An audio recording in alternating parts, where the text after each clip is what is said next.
It all happened like I knew it would. A single drop of source magic. And, like flies to honey, the monsters swarmed. Divinity: Original Sin 2 is a remarkable RPG. It proudly trumpets freedom in ways that matter. Stories, both big and small, consistently have multiple and equally interesting ways of reaching the end, rewarding creativity and often requiring carefully considered decisions. Original Sin 2 isn't afraid of a stiff challenge either. Here, the strongest monsters and villains live up to their billing, many times being just as powerful, if not more so, than your own group. The result is that the massive fantasy land of Rivellon has a real bite, and plenty of life coursing through it. Yeah, sure. Hope you don't die. You start your journey in Divinity as a lowly captive aboard a vessel filled with similarly unfortunate souls sailing to a prison known as Fort Joy. From there, you'll need to figure out a way of escaping and ultimately how to wrestle with a destiny involving an extraordinary ascent to power. Along the way, you're forced to deal with otherworldly creatures, an oppressive order known as the Magisters, and a fanatical group who call themselves the Black Ring. Original Sin 2's story is primarily concerned with the giant power struggle, and it's up to you to define your role within it, as well as how to deal with the individual factions desperately vying for that power. What a waste. I told him at noon exactly. It's an intentionally open-ended narrative served by an equally open progression. You'll typically have one overarching goal, such as removing the power-limiting collars around your party's necks, finding someone who can awaken your full potential, or uncovering a way to get into an important place known as the Academy. The game tries, as much as it can, to ensure that there are plenty of paths forward. More importantly, these various paths inevitably lead to other stories. Sometimes these stories tie into the broader goal, and sometimes they stand on their own. The point is that, however the player chooses to move forward, there's always plenty to do. Don't play his game. Think of yourself. Of course, quality trumps quantity, and it's an adage that Divinity takes to heart. There's an impressive amount of diversity to be found in the game's innumerable quests. Whether that quest is darkly humorous or gravely serious, the game is equally adept at handling the various moods. As it regularly refuses to accept the mundane, plenty of the optional moments are refreshingly creative. One has players dealing with a violent demon chicken and the bird's equally curious father. It's a paltry tale of murder and mystery that gets increasingly weird as it goes on. Such a story can only be experienced if you have the appropriate pet pal talent, which allows you to talk to animals, incentivizing you to expand your characters in ways that might not occur to you otherwise. Regardless of which quests you choose to participate in, they're almost all notably interesting, partly because the voice acting does such a commendable job of selling even the smallest character. Whether it's an overly enthusiastic salesman or a pompous commander, there's a believability to nearly everyone that makes it far easier to sink in and enjoy the world. Easy now. I might think the same, but Vic here will blow a blood vessel if he hears you talking like that. The character you create has substantial impact on conversations as well as basic interactions within the world. It's possible to create a custom character or inhabit the role of a known character such as the Beast, a hardy dwarf and tyrant of the high seas. What you pick may result in unique dialogue when appropriate. There are gameplay ramifications as well. Choosing a lizard, for instance, means you can dig without the need of a shovel. Undead characters are dramatically different. They can't be healed by conventional potions, but can be healed by poison. It's also possible to pick locks with your bony finger or assume the identity of other races by stealing their faces, which in turn gives you access to their race-specific dialogue and skills.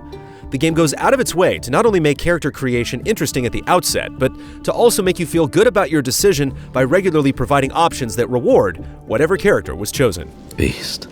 He reaches out one scarred hand to touch your face, gentle as can be. The same sort of sentiment is true regarding the companions brought along for the ride. Since players can only recruit a maximum of 3 additional characters, a few will get left behind. Considering how intricate some of the companion storylines are, it's a reasonably tough decision. Helping the smug yet lovable Red Prince reclaim his kingdom, or assisting the smolderingly mysterious Ifan Ben Mezd with his quest for vengeance, are some of the game's most satisfying moments overall. Because companions leave such an impression, it's disappointing that they don't chime in during other quests more often. Outside of their own stories, they do chirp up here and there, but it's not nearly as often as you may expect. There's nothing to be done. Let's keep moving. A blade through the heart would be a kindness to these lost souls. We should keep moving.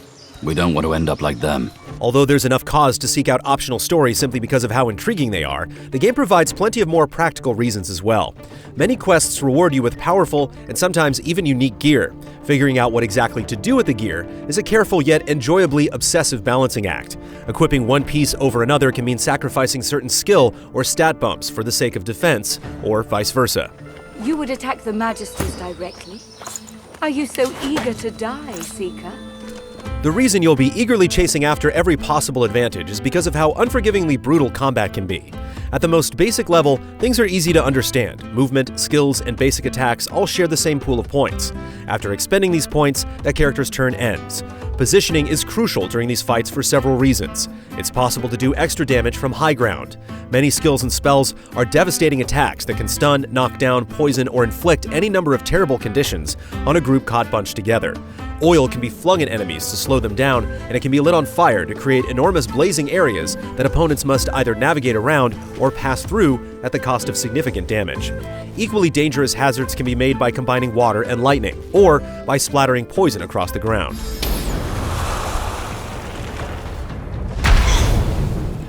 Utilizing these tactics isn't merely suggested, but essentially required.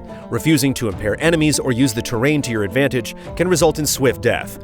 In other games, it's possible to find something that works and stick with it, utilizing only a small percentage of what's available. In Divinity, such a mindset is much harder to adhere to. The more you learn and understand, the better, making it exceptionally gratifying to progress as a player. Leveling up and putting points into attributes and talents carries an extra level of agony. The same is true of what you choose to purchase as well. Do you spend coin on skill books or a shiny new piece of armor? All of these choices carry a significant amount of weight, more than in comparable RPGs, because of how much the game pushes you. Your help is indeed appreciated. Almost as appreciated as your source shall be once it is ripped from your body. For as good at turning the screws as Divinity is, there are occasionally times when it feels as though it turns them a bit too far, or a bit too recklessly. There are fights where the enemy transforms out of nowhere, where you'll get ambushed suddenly, or where you'll be tasked with protecting someone who has seemingly little interest in staying alive. It's in these moments where the feeling can go from engagingly challenging to gruelingly tiresome. Thankfully, it is possible to save and lower the difficulty at any time, even right in the middle of combat. If things ever become too unbearable, you're given the right tools to get through it. The problem is that you may find yourself wanting some sort of middle ground. Bumping it down may make things too easy, but keeping things where they are is overwhelming. For the most part, though, the difficulty is appropriate, and the ability to change it when needed is extremely useful.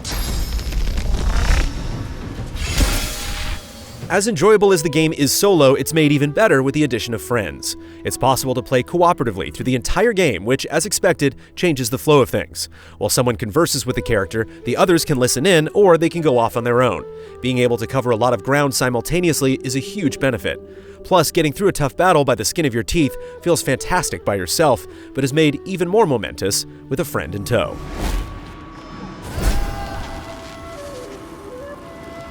Going even a step further, it's possible to create, play, and share your own adventures via the Game Master mode. Meant to simulate pen and paper role-playing, the greatest aspect of the mode is how simple it is to use. Whether it's creating levels, encounters, or bits of story, all of it can be done quickly in a way that's encouragingly intuitive. If you want a simple get-together with little preparation, or instead want to spend time agonizing over little details, it feels as though there's plenty of space to do both.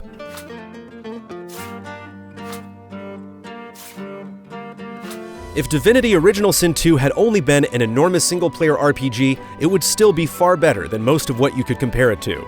The fact that it has such well-implemented co-op and a user-friendly Game Master mode gives it a tremendous amount of value at a time where such a thing can feel like a rarity. Even if you never touch all of its various components, you'll still be left with a role-playing game that exemplifies the best aspects of its genre. It's just that thing you did with your tongue. It was quite unexpected.